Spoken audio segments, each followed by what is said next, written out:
Las nuevas tecnologías de manejo de la anemia hemolítica autoinmune dice que el diagnóstico basado en las pruebas de antiglobulina directa a veces es difícil, ya que la PAD se realiza con diversos métodos con diferente sensibilidad y especificidad.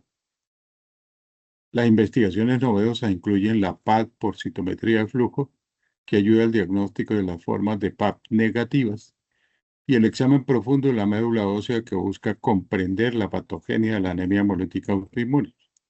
Actualmente el uso de antisueros monoespecíficos anti-IgG, IgM, IgA y complemento es obligatorio para distinguir correctamente las diferentes formas de anemia hemolítica autoinmune, tal cual como lo vemos en esta tarjeta que tenemos, en la cual tenemos un test monoespecífico, un poliespecífico de IgG más C3D y todos estos otros parámetros que hoy en día nos están diciendo que son obligatorios para distinguir correctamente una anemia hemolítica autoinmune.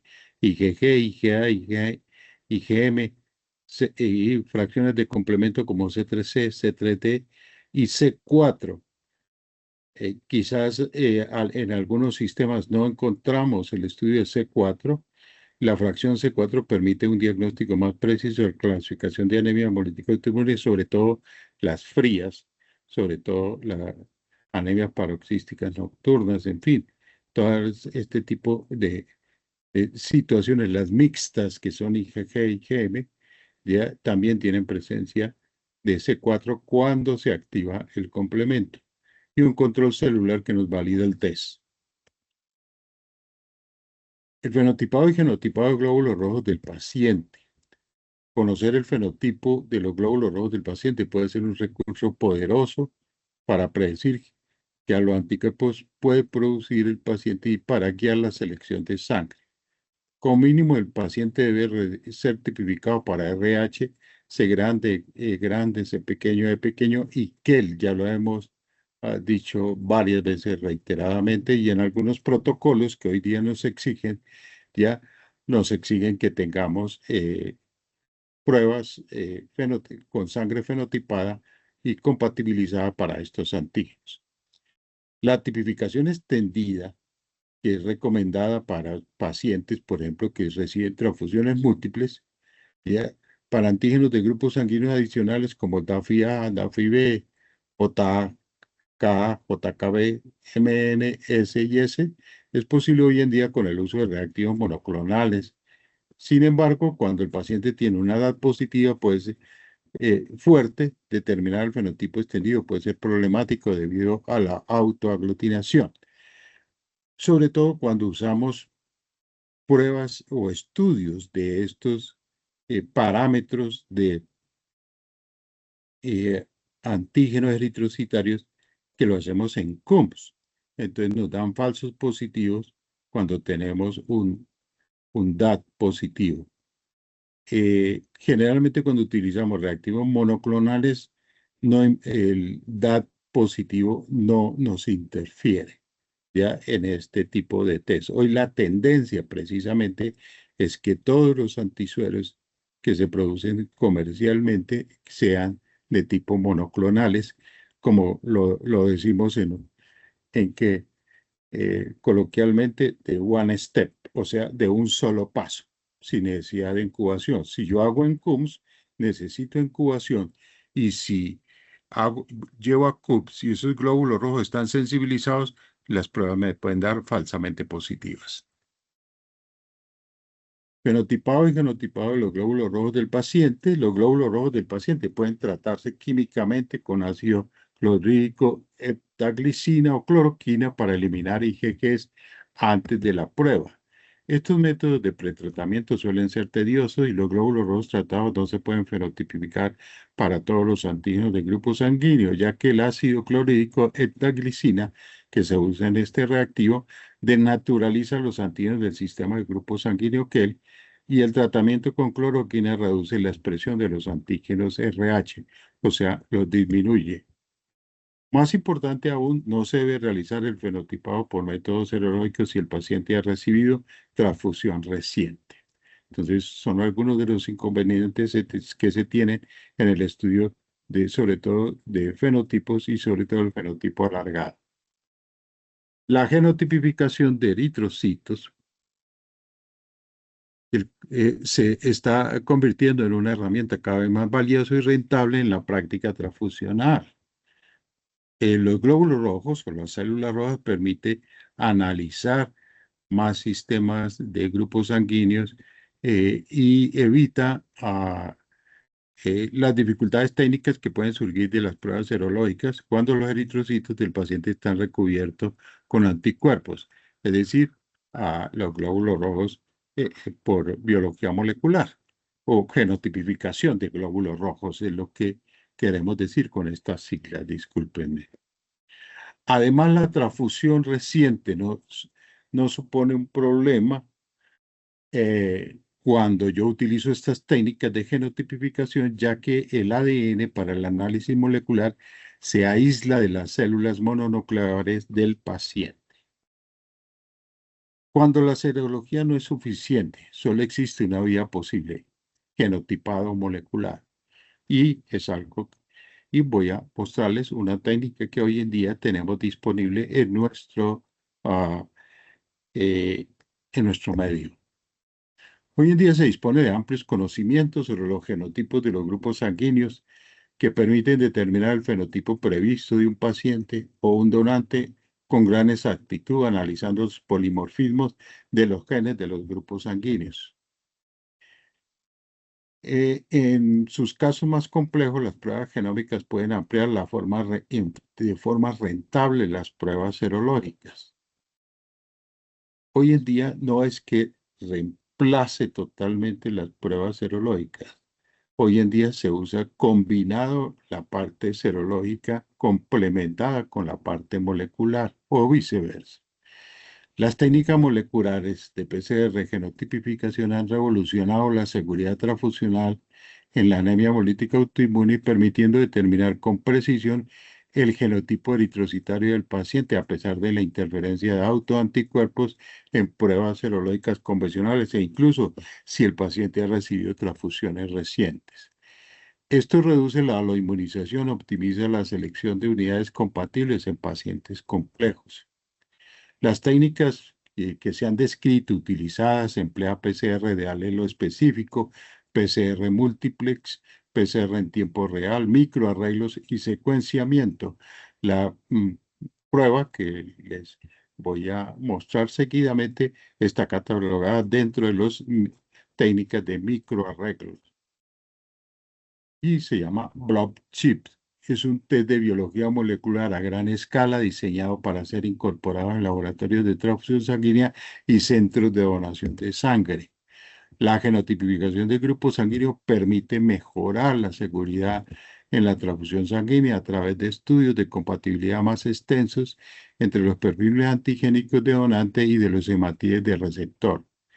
La identificación genética es el método de rutina más ampliamente utilizado para el estudio de las variantes sanguíneas clínicamente más relevantes relacionadas con la medicina transfusional. ¿Para qué nos sirve? Para genotipado de pacientes, genotipado de donantes y genotipificación en gestantes. Algunas de estas técnicas también se utilizan para hacer genotipado madre-feto para ver compatibilidad sanguínea o incompatibilidad feto-materna. Termociclador, a grandes rasgos, ¿en qué consiste la técnica? ¿Qué equipos se requieren? Un termociclador para la amplificación del DNA. He utilizado los Verity, que me han parecido excelentes. Además, se me ha olvidado mencionar que se debe hacer extracción del DNA y hoy tenemos también aquí a disposición en nuestro país, por ejemplo, el que más he usado es el de Keyam, precisamente para extracción de DNA. Este termociclador lo que nos permite es diferentes temperaturas y ustedes saben que para poder extraer el DNA se necesitan diferentes tipos de temperaturas para completar el proceso. Y ya después de realizar las pruebas se utiliza el citómetro, es por citometría de flujo que se lee esta técnica que básicamente es un lector que se llama Luminex y que trae un software que permite la lectura de todos los grupos sanguíneos que trae el test o de las variantes que trae el test a través de este equipo y el software.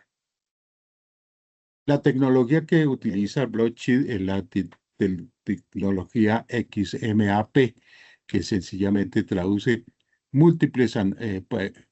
estudio de múltiples analitos, eh, perfil o también perfil, porque profiling es perfil de múltiples análisis, es un perfilado multianalítico con perlas marcadas que permite a los científicos medir múltiples proteínas u objetivos de RNA en un solo pocillo, como lo vemos ahí en la imagen.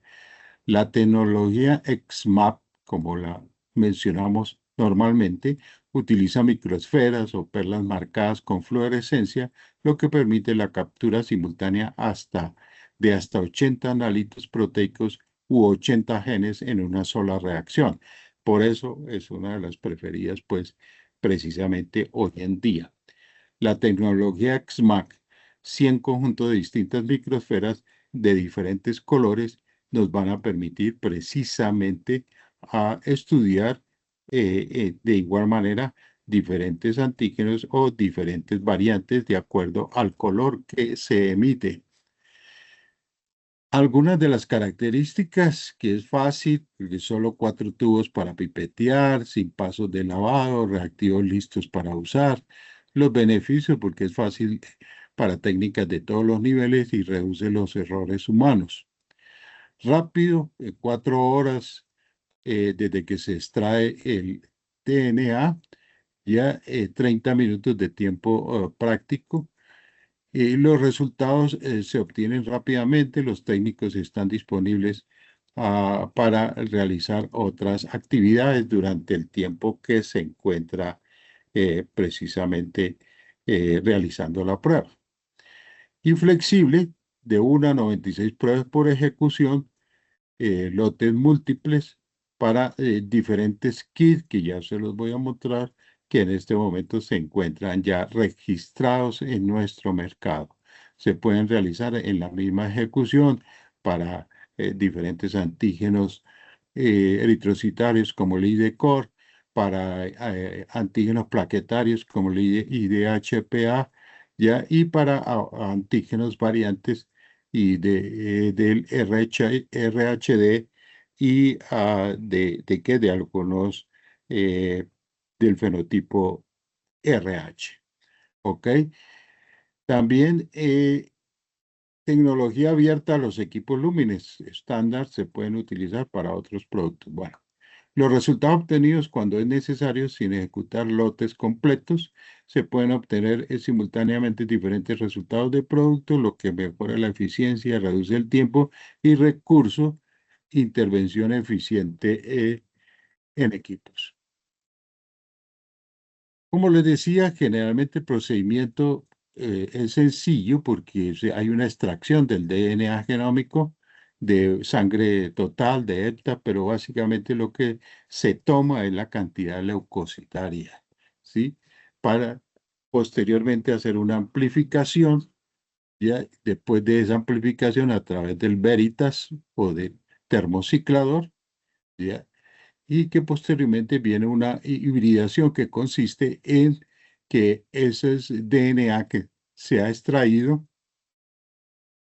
se multiplica varias veces, muchas veces, que es la hibridación, y se puede generar, llamémoslo así, un empate con las perlas que tenemos dentro de nuestro kit, ¿sí? Y esto permite que posteriormente haya a una incubación más o menos de 30 minutos, ya podamos ya tener algunos de estos eh, eh, reacciones y viene posteriormente ya el etiquetado que se llama y sencillamente se trata de que cada una de esas reacciones tomen precisamente algunos de esas perlas y por lo tanto van a generarnos que posteriormente de esa incubación van a generarnos a través de un haz de luz, una luz de 100 que se presentan para generarnos un resultado.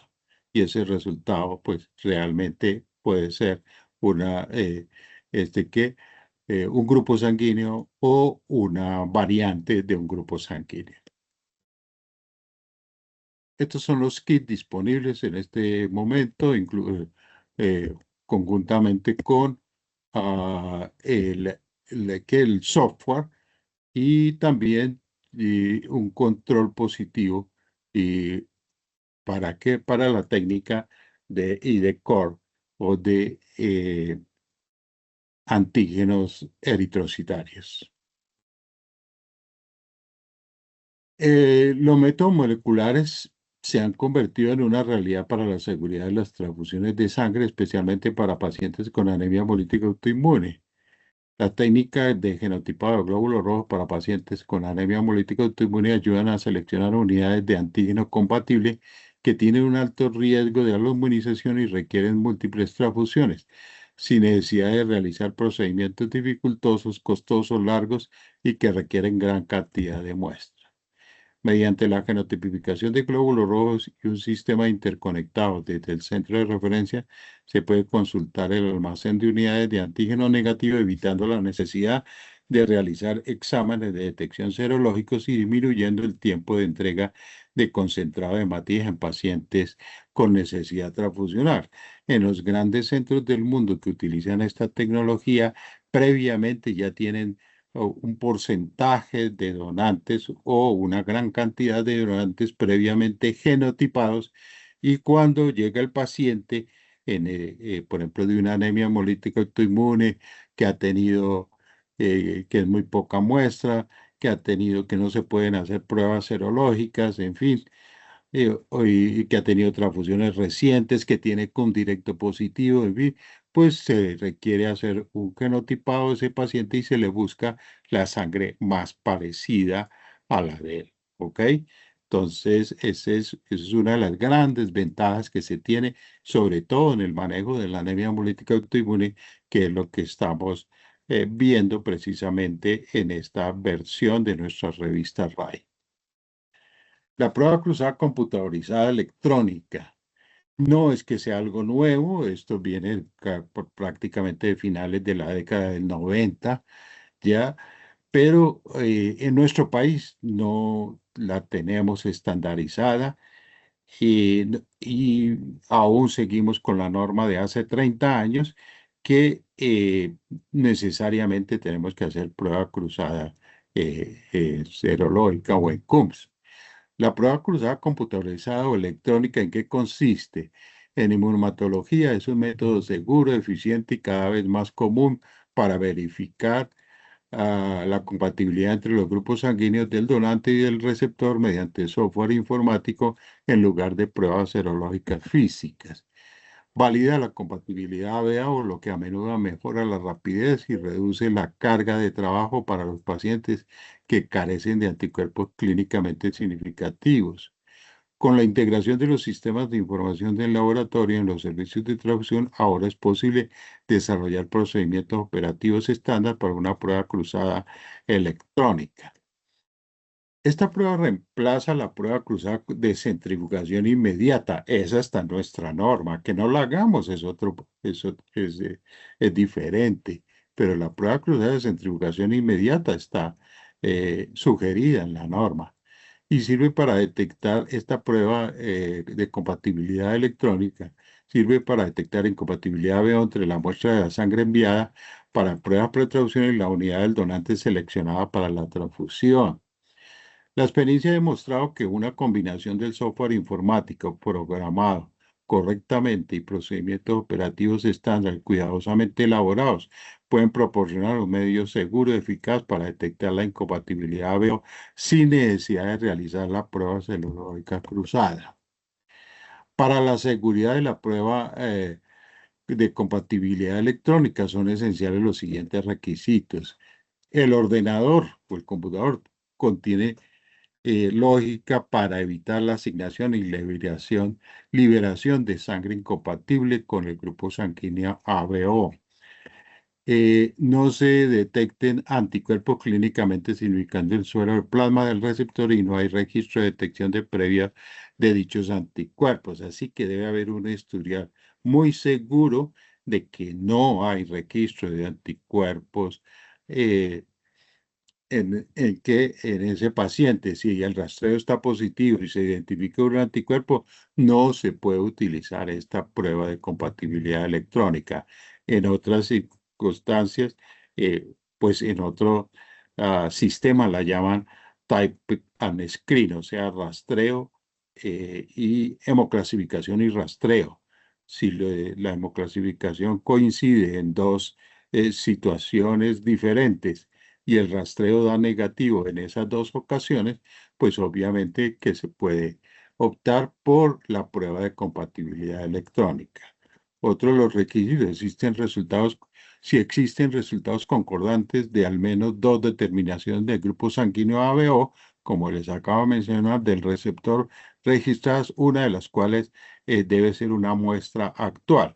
O una actual, que es otro de los protocolos que conozco, que se hace a diferentes momentos, ¿sí? Cuando ingresa el paciente o cuando requiere la transfusión, vuelve y se hace la hemoclasificación y el rastreo en estos casos, ¿ya?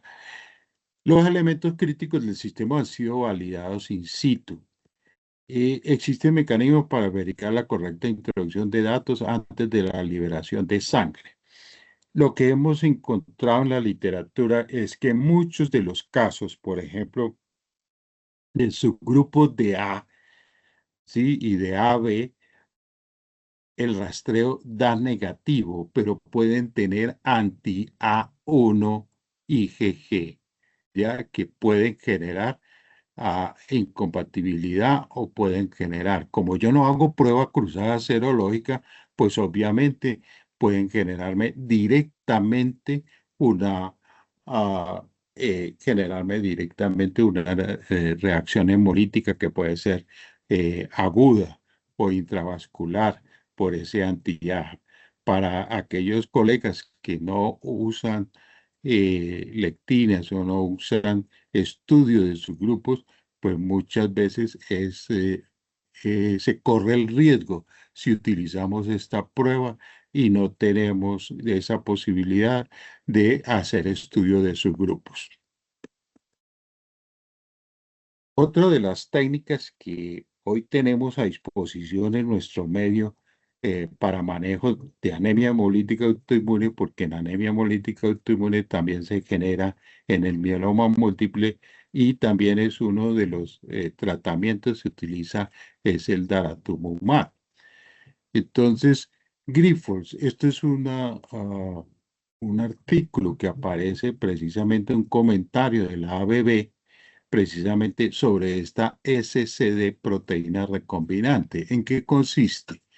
Grifols, socio corporativo de la Asociación Americana de Bancos de Sangre, aunque ahorita tiene otro nombre, presentó otro significado, presentó recientemente el SCD38, proteína recombinante que ya la tenemos registrada en nuestro país y está a disposición de todos nuestros usuarios, una nueva proteína recombinante soluble diseñada para bloquear los anticuerpos anti-CD38 en pacientes con mieloma múltiple que reciben terapia con daratumumab. El daratumumab es un anticuerpo monoclonal dirigido al CD38 que se une a la proteína CD38 de los glóbulos rojos, como ya todos lo conocemos, y puede intervenir en las pruebas serológicas en los bancos de sangre y puede provocar retrasos en la entrega de unidades de glóbulos rojos a los pacientes que reciben esta terapia. Esta es realmente la presentación de esa proteína recombinante que ha desarrollado la casa Grifols. El SCD38 es un reactivo de proteína usado para el tratamiento previo del plasma en pacientes que reciben tratamiento con DARA a fin de contrarrestar la reactividad del DARA sin diluir de forma significativa el plasma del paciente. Sí, porque mire que las cantidades que yo uso para, por ejemplo, este suero que tiene daratumumab, que al yo colocarlo con las células de rastreo en pruebas cruzadas me pueden dar falsamente positivos, como lo vemos en esta imagen, pues yo agrego este producto previamente a este suero, que mire de 2 a 6 microlitros, lo que utilizo por cada test, ¿sí? En el sistema de gel centrifugación o también en tubo. Esto permite el posterior escrutinio e identificación de anticuerpos irregulares en la técnica de Digigel y de tubo de ensayo, así como la prueba cruzada en las técnicas de Digigel del plasma del paciente sometido al tratamiento del DARA. Y entonces aquí en esta otra imagen vemos que tenemos aquí, vuelve y juega nuestra muestra del paciente que está tomando daratumumab o que tiene anticuerpos anti-CD38. Agrego la cantidad necesaria de esta proteína recombinante SCD38, se mezcla y ya me neutraliza los anticuerpos anti-CD38. Al neutralizarme los anticuerpos anti-CD38, yo puedo realizar sin ningún tratamiento en las células de rastreo y de las pruebas cruzadas. De otra forma, el método tradicional, yo tengo que hacer un poco de procedimientos un tanto que llevan tiempo y algunos engorrosos porque hay que lavar, en fin, hay que volver a suspender y todo ese rollo. Entonces, esto nos facilita muchísimo el trabajo porque solamente es neutralizar y utilizar las células tal cual como nos llegan comercialmente, igual las suspensiones de los glóbulos rojos tal cual como realizamos del piloto de la bolsa. Entre los nuevos métodos para el estudio de anemia hemolítica autoinmune se